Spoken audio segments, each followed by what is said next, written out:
So, I think this is my favorite episode. Yeah, it's definitely mine. I also think this might be my favorite design they've ever had for Iron Fist. 100%. This design is spectacular. It is simple as hell, but it is so good. Yeah, I should have looked this up beforehand.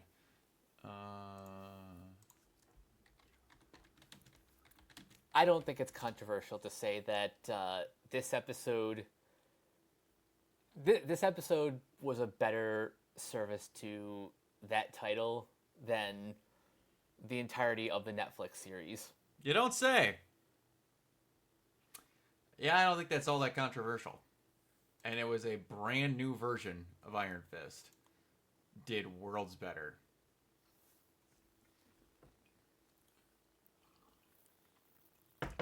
It just sucks it's in the past because I've been perfectly okay with her just being,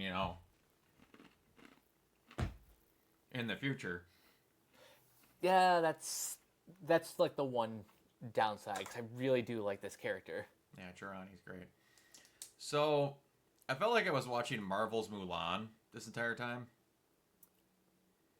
Yeah, I can see that. Especially the start. And it felt like it was mixed with Marvel's Mulan, and it was mixed as Marvel's Mulan and kind of some of the character designs from, I want to say it's Princess and the Frog. Oh. Or how they had like the heads and stuff and a couple of the different things there. Yeah, I definitely noticed it with Basha's Ebo? friend. Ebo. Yeah, oh, for sure. Yeah, so we have Basha as our new main character, who is I guess, romantically involved with this Iron Fist. The sneaking into Wakanda through the jet was really cool. The entire look of Wakanda, which is the most of it we've gotten in all these episodes so far, was fantastic. The Iron Fist cursing in Mandarin was really funny. Love that. I got a big kick out of that. The fact that they showed it on screen too, with just the jumbled letters and the ad sign and stuff. That was really funny. And again, I know it's every episode, but like all the fight scenes and all the choreography in this was off the chain, especially in this one. Yeah, the choreography in this episode, like the fight between Girani and Basha is just excellent. Oh, absolutely. Yeah, her fighting her way through the entire thing, feeling like an actual apex predator, making it through all these Wakandan people, especially in that like lunchroom type area, and the awesome fight that leads into that relic room. And it coming down to like Ebo in there, and I'm trying to figure out what they want, and Girani just goes in, hits the tongue, and is this really all you wanted? She could have done that the entire time. I didn't feel like I could trust her. What was that thing we've been complaining about with the Arrowverse shows? That a lot of their problems could be solved with talking? 5-minute conversations. No.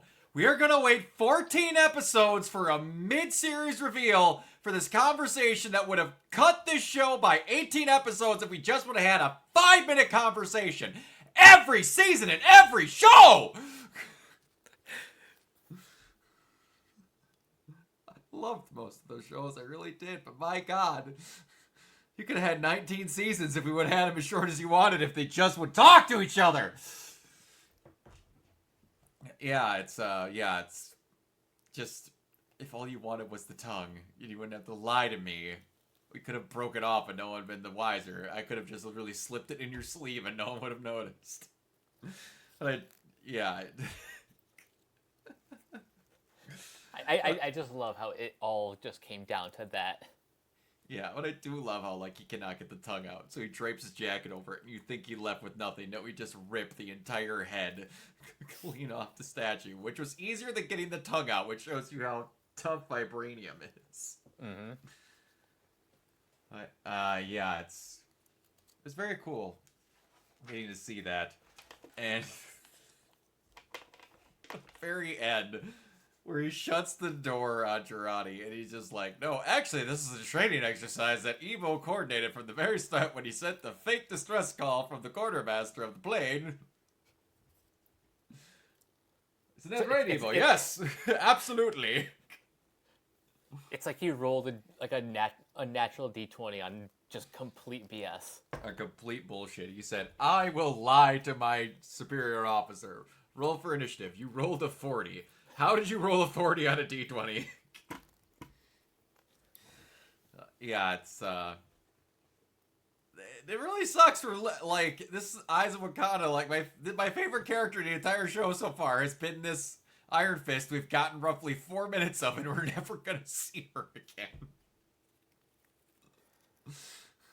Now, on the plus side,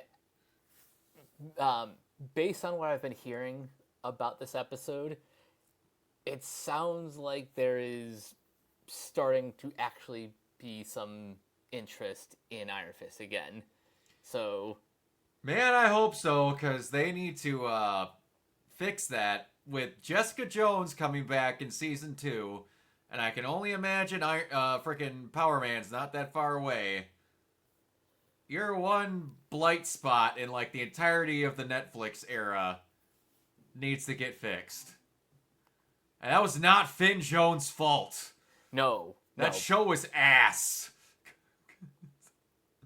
Like, bring Jessica Hedwig back and just make her Iron Fist. I don't care.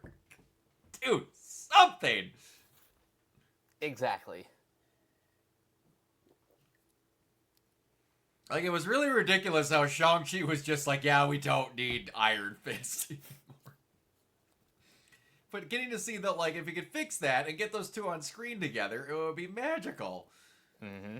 Because they're going to end up having a fight, be like, I don't need you here. Like, no, I don't need you here. It's just, egos are going to clash, and it'll be fantastic. But freaking... but, yeah, this is by far my favorite episode.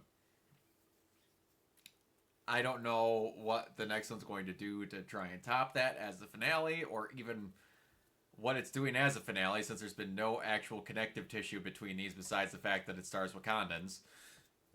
Which is fine. I don't need an overarching thing. Yeah, like, the one thing I like about this, which I kind of prefer to, as great as the Predator movie was, Killer of Killers, this one allows each story to just be self-contained. With the only real connection between any of them is we see an older Noni in the second episode.